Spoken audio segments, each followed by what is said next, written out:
Hello there, Brian Nolan here and welcome to video 3.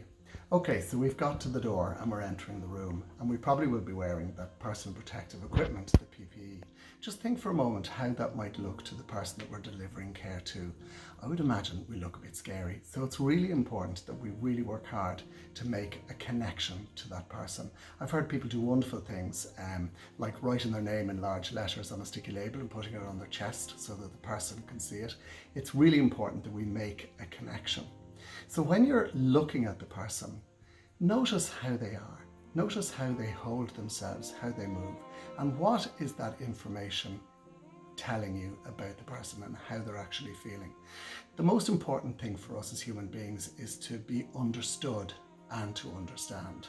And the best way we can show respect for the person we're looking after is to actually really listen to them.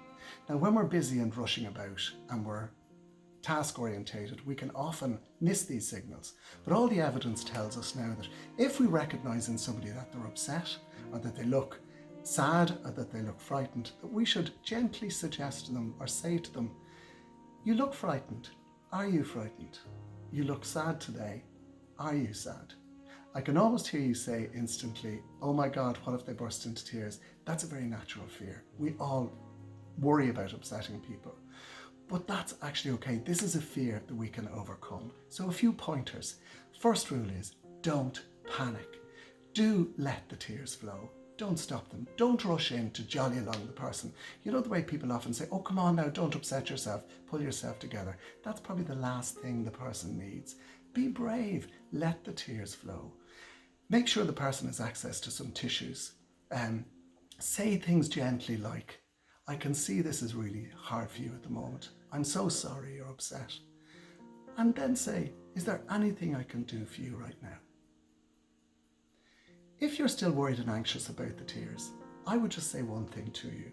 Can you remember the last time that you had a good cry? Think about it. How did you feel afterwards?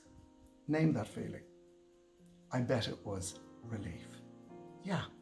So then I would ask you to say, or to think about, what would you have needed from the person who was with you if there was someone with you at the moment? Would you have needed them to jolly you along and make you feel better?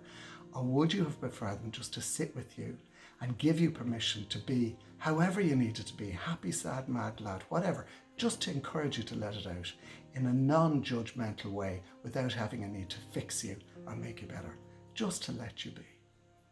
That's exactly the sort of person you need to be when somebody gets upset. Be gentle with yourself. Be gentle with the people you're looking after. Be brave. Honestly, if you try to make this connection, you have no idea the difference it will make to the people you're looking after.